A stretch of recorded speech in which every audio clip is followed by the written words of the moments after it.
سیدنا نوح دعوت و تبلیغ کی تاریخ میں اللہ کا وہ پہلا رسول ہے جن کے زمانہ میں قبر پرستی کی بیماری لاحق ہوئی انسانیت کو.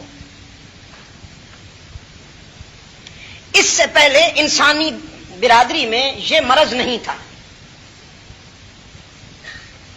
چوری تھی، بدکاری تھی، غیبت تھی، جھوٹ تھا اور بہت سی اخلاقی بیماریاں، لیکن قبروں پر جھکنا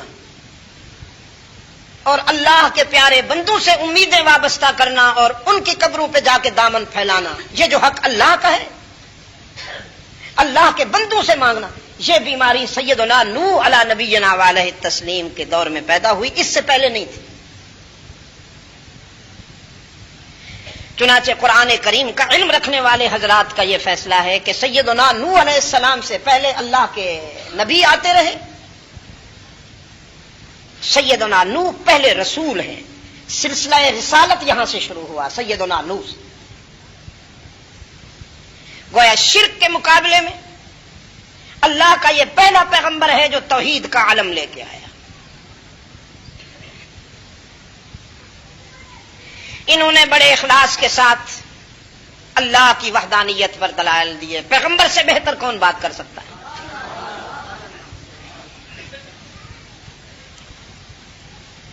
یقین فرمائیے دوستو کہ دعوت و تبلیغ کا سفر بڑا نازک ہے. یوں تو علم و عمل کا ہر مرحلہ نازک ہوتا ہے، لیکن دعوت و تبلیغ کا سفر سب سے زیادہ نازک ہے.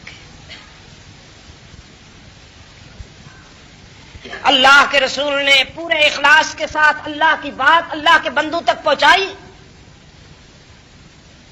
اور فرمایا کہ یہ جو تم ہاتھوں سے بناتے ہو یہ ناقص ہیں، وہ کامل ہے. یہ فانی ہیں، وہ باقی ہے. یہ ضعیف ہیں، وہ قوی ہے. یہ فقیر ہیں، وہ غنی ہے. یہ مانگنے والے ہیں، وہ عطا کرنے والا ہے. یہ گداگر ہیں، وہ داتا ہے. لیکن قوم نہیں مانی. صرف یہ کہ نہیں مانی، مقابلے میں آ گئی. فرمایا وَقَالُوا لَا تَذَرُنَّ آلِهَتَكُمْ وَلَا تَذَرُنَّ وَدًّا وَلَا سُوَاعًا وَلَا يَغُوثَ وَيَعُوقَ وَنَسْرًا. وَقَالُوا لَا تَذَرُنَّ آلِهَتَكُمْ وَلَا تَذَرُنَّ وَدًّا وَلَا سُوَاعًا وَلَا يَغُوثَ وَيَعُوقَ وَنَسْرًا.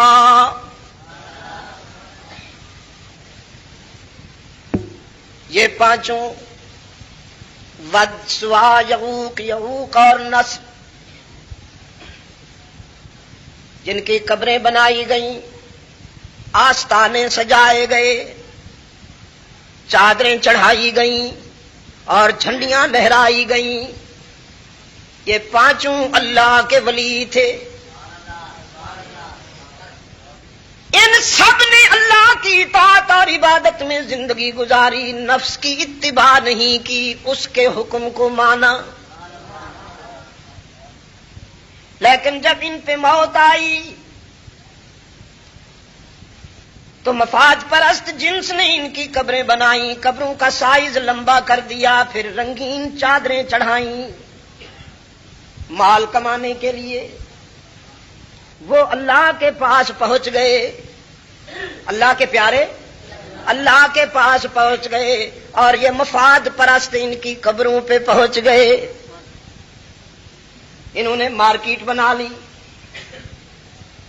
پیغمبر نے فرمایا یہ نہیں کچھ دے سکتے، سب کچھ دینے والا وہ. یہ کچھ نہیں کر سکتے، سب کچھ کرنے والا وہ. یہ ضعیف ہیں، وہ قوی. یہ فقیر ہیں، وہ غنی. یہ کیا پیغمبر نے بتایا، میں بھی اس کے در کا فقیر ہوں. لا اسألکم علیہ اجرا،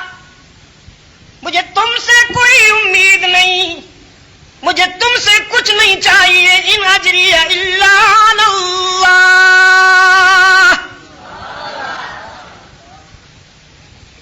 میرا دینے والا وہ ہے، میں اسی کے در کا سوالی ہوں۔ یا ایھا الناس انتم الفقراء الی اللہ، یا ایھا الناس، یہ ناس پر الف لام آیا۔ عربی گرامر پہ جن دوستوں کا عبور ہے، جن کی نظر ہے، وہ جانتے ہیں کہ ناس پر الف لام آ گیا تو یہ عالمگیر ہو گیا، پوری کائنات کے انسان اس خطاب میں آ گئے۔ فرمایا یا ایھا الناس،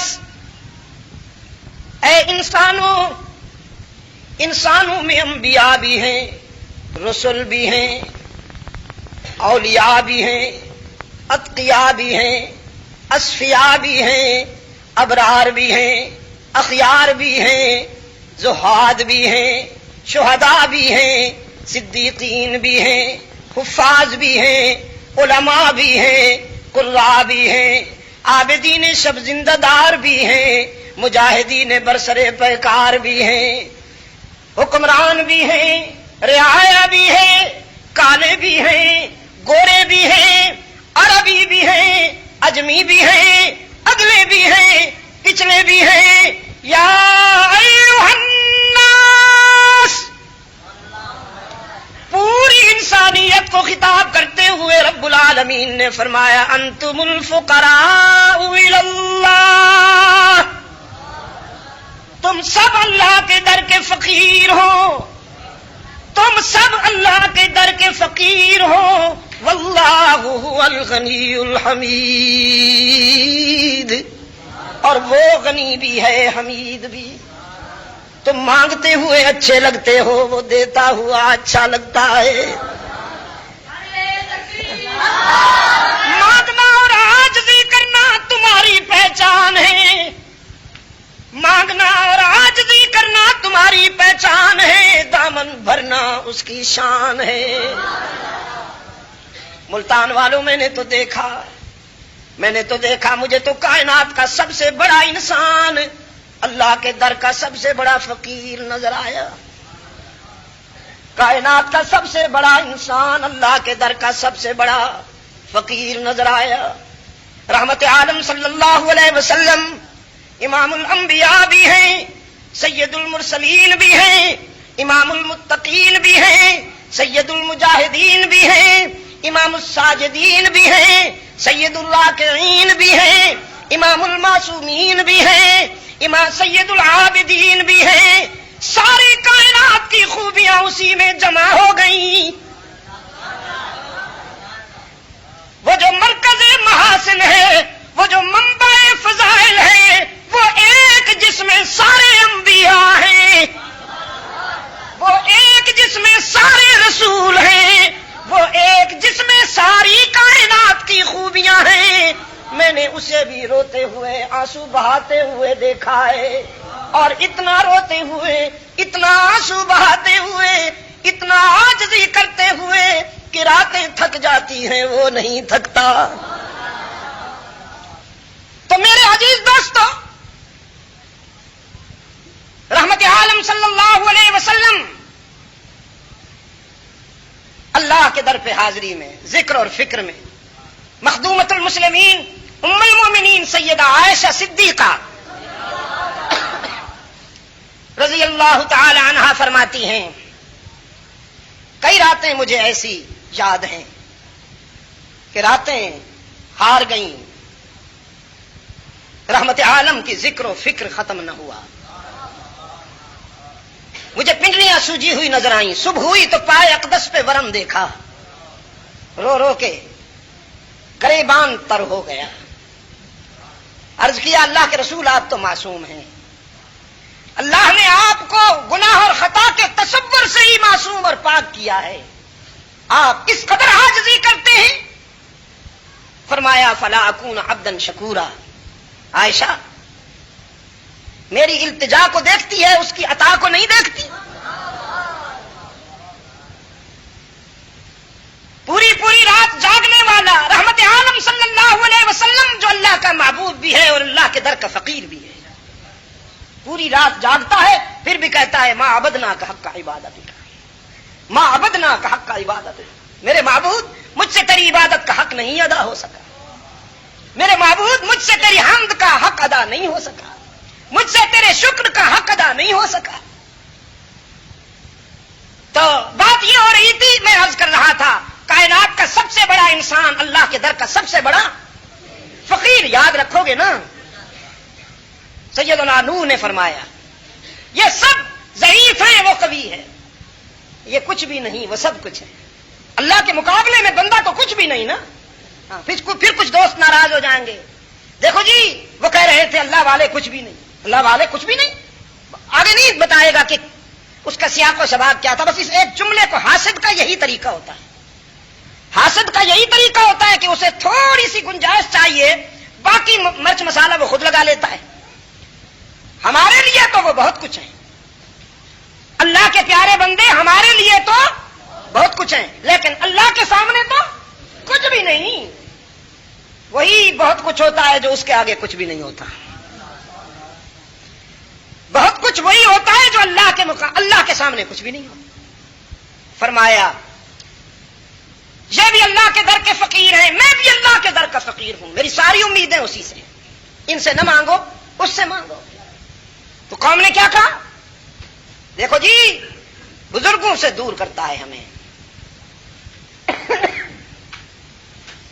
بزرگوں سے ہمیں دور کرتا ہے۔ قالوا لا تذرن آلهتكم ولا تذرن ودا ولا سواعا ولا يغوث ويعوق ونسرا۔ مجاوروں نے کہا ان کی نہ ماننا، یہ تمہیں تمہارے بزرگوں سے دور کرے گا۔ اللہ کے رسول نے 950 سال، عبد المجید شاہ صاحب تو 25-30 سالوں میں تھک گئے، 950 سال اس کی بات اس کے بندوں تک پہنچائی۔ فرمایا انی دعوت قومی لیلا ونہارا فلم یزدہم دعائی الا فرارا۔ میرے معبود تو جانتا ہے کہ میں ان کے دروازے پہ دن کی روشنی میں بھی پہنچاؤں، رات کے اندھیرے میں بھی، تو جانتا ہے میں نے انہیں گرمی میں بھی پکارا، سردی میں بھی، یا رب العالمین، لیکن کیا کروں؟ لم یزدہم دعائی الا فرارا، میں علاج کرتا ہوں ان کا مرض بڑھتا جاتا ہے، میں انہیں تیرے در کی طرف بلاتا ہوں یہ دور ہوتے جاتے ہیں، لہذا اب میری تشخیص، اب میں یہ مناسب سمجھتا ہوں کہ دوائی بہت ہو چکی، اب میرے خیال میں آپریشن ضروری ہے۔ لا تذر علی الارض من الکافرین دیارا، اب آپریشن ضروری ہے، مٹا دے ان کا نام و نشان، یہ نمک حرام ہے، یہ نمک حرام ہے، متکبر ہے، کیوں مٹا دے انہیں؟ اس میں بھی ظلم کی کوئی بات نہیں۔ انک ان تذرہم یضلوا عبادک ولا یلدوا الا فاجرا کفارا، انہیں متعدی مرض لاحق ہو گیا ہے، وہ جو پھیلتا ہے نا، ایک سے دوسرے کو لگتا ہے بیمار مرض، انہیں وہ لگ گیا ہے، اصلاح کی کوئی صورت نظر نہیں آتی۔ اگر تو نے انہیں باقی رکھا تو مجھے خطرہ ہے کہ کمنگ جنریشن بھی تباہ ہو جائے گی، آنے والی نسلیں بھی اس بیماری میں مبتلا ہوں گی۔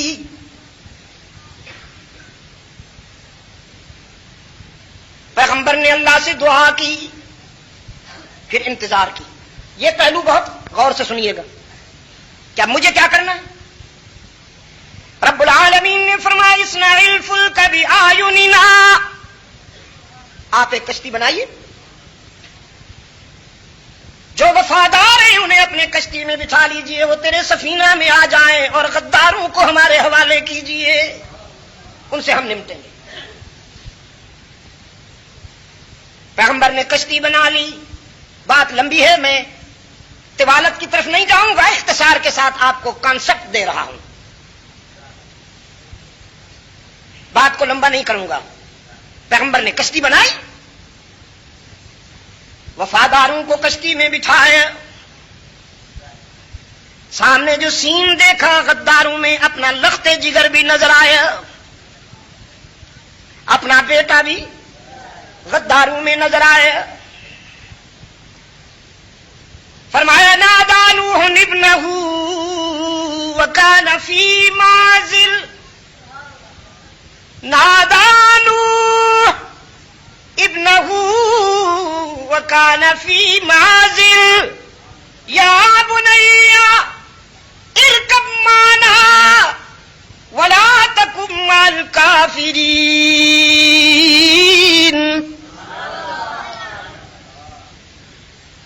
ایک باپ ہونے کی حیثیت سے اپنے بیٹے کو پکارا، نام تو بیٹے کا لیا۔ مجھے یہ بات بڑی پیاری لگی، اللہ کے ایک بندے کی، قرآن پہ گہری نظر رکھنے والا بندہ۔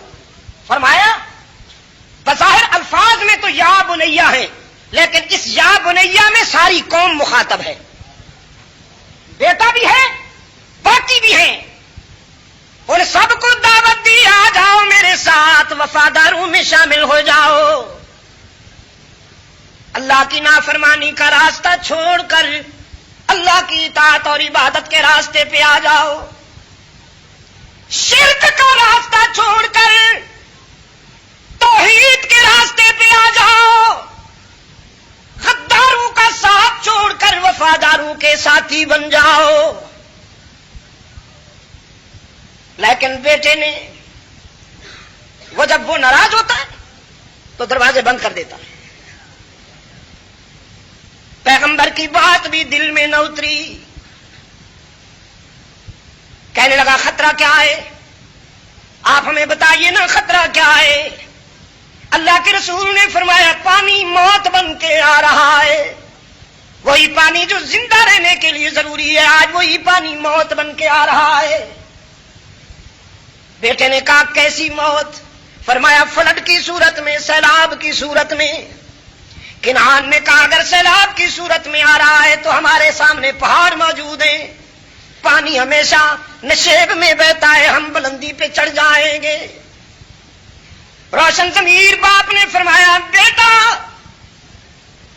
آج جو پانی آ رہا ہے وہ آ نہیں رہا، بھیجا جا رہا ہے، نشیب سے پہلے فراز پہ، پستی سے پہلے بلندی پہ پہنچے گا۔ کہنے لگا جاؤ جی مولوی والی باتیں ہیں، دیکھ لیں گے۔ قرآن کہتا ہے وَحَالَ بَيْنَهُمَا الْمَوْجُ، ادھر سے دعوت، ادھر سے انکار، ادھر سے دوستی، ادھر سے انکار، ادھر سے ہمدردی، ادھر سے تمرد و سرکشی جاری تھی کہ پانی کی ایک موج حائل ہوئی۔ باپ اور بیٹے کے درمیان پانی کی ایک موج حائل ہوئی، موحد اور مشرک کے درمیان پانی کی موج حائل ہوئی۔ بلندیوں پر غرور کرنے والا، بلندیوں پر ڈیپینڈ کرنے والا، قبروں پر ڈیپینڈ کرنے والا، آستانوں پہ جھکنے والا کنعان پانی کی موج کی لپیٹ میں آیا، لپیٹ میں آیا تو غوطے لگے، جب غوطے لگے تو چلایا ابا جان بچائیے، ابا جان بچائیے۔ آج بھی اس وقت بھی اگر اس کو پکارتا تو شاید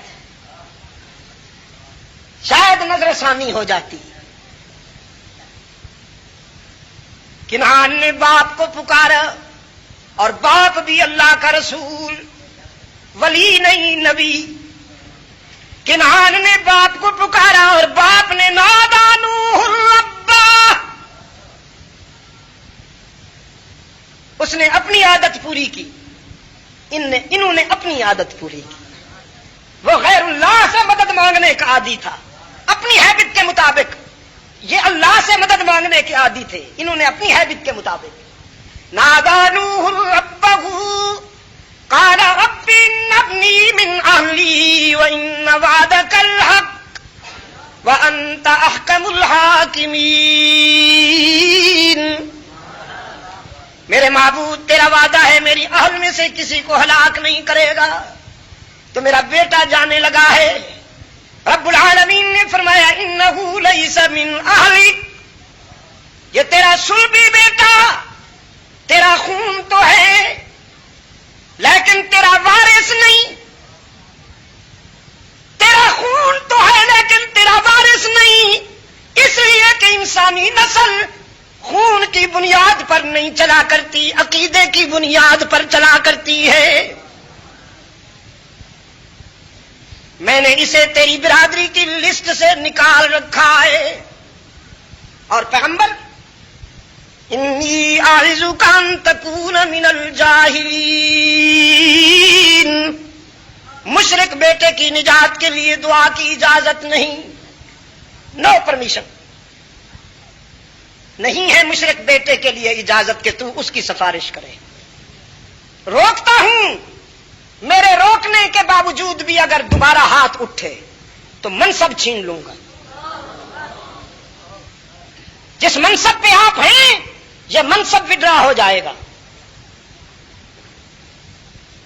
عرض کیا انی اعوذ بک ان اسألک ما لیس لی بہ علم، تیرے غضب سے پناہ مانگتا ہوں میرے رب۔ سمجھا دیا نا تو نے؟ ایک بیٹا کیا، ایسے کئی بیٹے بھی تیری محبت کے مقابلے میں آ جائے تو سب کو چھوڑ دوں گا، تجھے کیوں چھوڑوں اور کیسے چھوڑوں؟ نہیں مانا، چھٹی ہو گئی اس کی بھی اور پوری قوم کی بھی، بتانا یہ چاہتا تھا۔ اب آئیے دوسری طرف، قرآن پاک نے فرمایا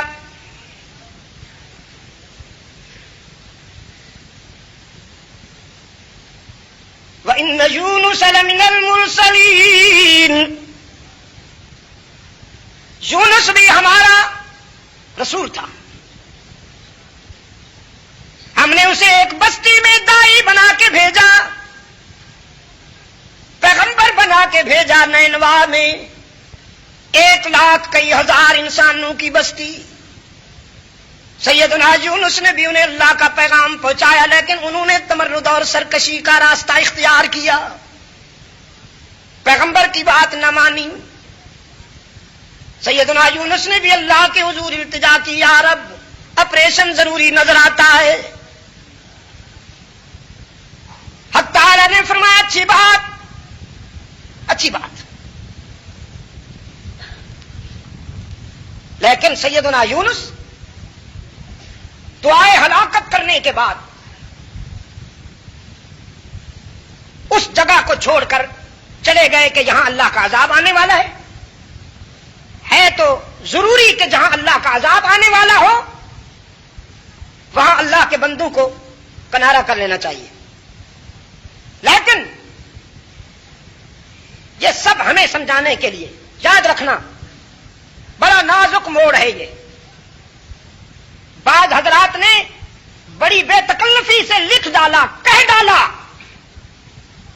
کہ نبی کو ایسا کرنا چاہیے تھا لیکن انہوں نے نہیں کیا۔ ان سے چونکہ یہ اب وہ جو انہوں نے الفاظ استعمال کیے میری زبان میں اتنی ہمت نہیں، اور اللہ مجھے کبھی توفیق نہ دے کہ میں الفاظ وہ ریپیٹ کروں، دہراؤں۔ مثلا سیدنا آدم کے متعلق کہہ ڈالا، اللہ نے روکا تھا لا تقربا هذه الشجرة، لیکن انہوں نے اس درخت کو چھو لیا۔ یا سیدنا موسیٰ نے قبطی کو مار ڈالا، اب یہاں انہوں نے بغیر کسی تکلف کے وہ الفاظ استعمال کر ڈالے جو عام بول چال میں اور گفتگو میں کہہ دیے جاتے ہیں، کسی بھی کامن مین کے لیے بھی جو گفتگو ہوتی ہے اس انداز میں۔ پیغمبر اللہ کا نمائندہ، ما ینطق عن الهوى ان هو الا وحی یوحی کے مقام پہ ہوتا ہے، وما یفعل عن الهوى جس طرح وما ينطق عن الهوى ہے نا، وما يفعل عن الهوى بھی ہے، نہ وہ اس کی مرضی کے خلاف بول سکتا ہے اور نہ اس کی مرضی کے خلاف کر سکتا ہے. اس کا قول، اس کا عمل تابع ہوتا ہے اللہ کی مرضی کے.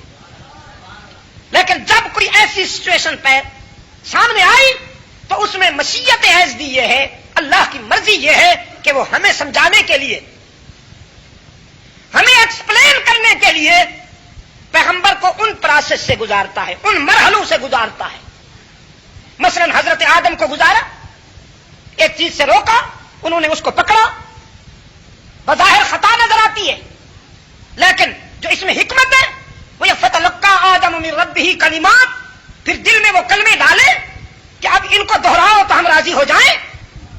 فتاب علیہ ربنا ظلمنا انفسنا وان لم تغفر لنا وترحمنا لنكونن من الخاسرین. ہمیں کیا سمجھانا تھا؟ ہمیں یہ سمجھانا تھا کہ کائنات کا پہلا انسان جو میرا پہلا نبی بھی ہے، اس کے حوالے سے میں تمہیں بتا رہا ہوں کہ تمہاری پہچان یہ ہے کہ تم ٹھوکر کھاؤ گے. جو ٹھوکر نہیں کھاتا وہ انسان ہی نہیں. ٹھوکر کھانا تمہاری مجبوری ہے کہ تم انسان ہو، ٹھوکر کھانا تمہاری پہچان ہے، لیکن جب شرمندہ ہو کے میرے در پہ آؤ گے تو راضی ہو جانا میری شان ہے. ٹھوکر کھانا تمہاری پہچان ہے، اور جب شرمندہ ہو کر میرے در پہ آؤ گے تو راضی ہو جانا میری شان ہے. میری رحمت بہانے ڈھونڈتی ہے کہ کبھی تم ذرا شرمندہ تو ہو جاؤ. یہ ساری باتیں اسی طرح کی ہیں. پیغمبر کی عصمت غیر مشکوک، غیر متنازعہ،